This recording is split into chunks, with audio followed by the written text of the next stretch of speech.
그럼에도 굳이 저에게 더 중요한 것을 고르자면 6대4 비율로 건강한 신체가 더 중요한 것 같습니다.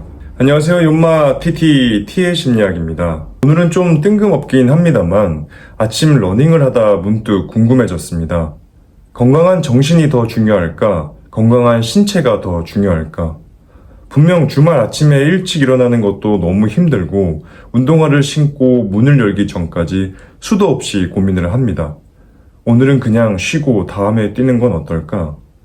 하지만 가을 공기를 마시고 울긋불긋 단풍잎을 보면서 달리고 있노라면 거짓말처럼 기분이 좋아지고 나오길 잘했다는 생각이 듭니다. 이럴 때 보면 정신이 신체의 지배를 당하는 것처럼 보이곤 합니다. 마치 건강한 신체에 건강한 정신이 깃든다라는 말처럼 말입니다.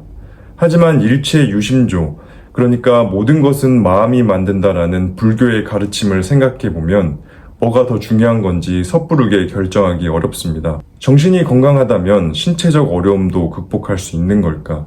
반대로 몸이 건강해야 마음도 따라 건강해지는 걸까? 우선 건강한 정신이 더 중요하다는 의견의 대표적인 예시는 초등학생인 저에게 엄청난 충격을 줬던 닉 부이치치 같은 분들일 겁니다. 태어날 때부터 사지 없이 태어났지만 그는 수많은 사람들에게 희망을 주는 강연가가 되었습니다.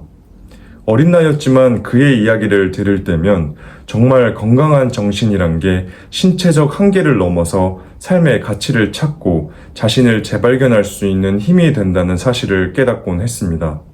이처럼 신체적으로는 어려움이 있을지라도 강한 정신을 가진 사람들은 어둠 속에 빠졌을지라도 그들의 존재감은 빛이 나곤 합니다. 하지만 반대로 건강한 몸이 우리의 감정과 정신에 주는 영향력도 무시할 수 없을 것 같습니다. 생각이 정리되지 않아 복잡할 때나 기분이 우울하거나 일이 해결되지 않아 스트레스를 받을 때 달리기나 산책을 해보면 신기하게도 기분이 금세 좋아집니다. 뇌과학에선 운동을 하면 뇌에서 엔돌핀이 분비되어 우울한 기분이 완화되고 심리적 안정감을 느끼기 때문이라고 합니다. 제 삶을 돌이켜봐도 정말 극복하기 힘들었던 상황과 정서적 어려움은 운동으로 극복했던 터라 그 순간만큼은 신체가 정신을 지배하는 것처럼 느껴지곤 했습니다. 물론 정신과 육체 중 어느 한쪽이 더 중요하다고 결정짓는 것이 웃긴 이야기일 수도 있습니다. 정신과 육체는 서로 상호작용하며 서로를 보완하는 관계이기 때문입니다.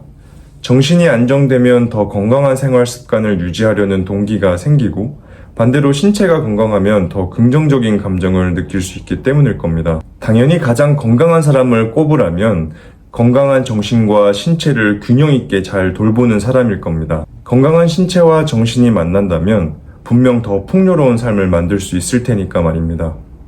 그럼에도 굳이 저에게 더 중요한 것을 고르자면 6대4 비율로 건강한 신체가 더 중요한 것 같습니다. 저 역시 심리학을 공부하면서 저의 불안과 우울 등을 이해하고 이겨내는 데 도움을 받았습니다만 저와 같이 보통의 사람들은 닉 부이치치 같은 사람들처럼 정말 모든 불만족을 이겨내는 것이 어렵습니다. 저 역시도 불안이나 우울을 자주 느낄 때면 그것을 정신적인 힘으로 치유하려고 하기보단 나의 우울과 불안을 알아차리고 운동으로 이겨내곤 합니다. 저를 좌절하게 만든 상황과 감정들을 마주할 때면 그냥 하염없이 걷습니다.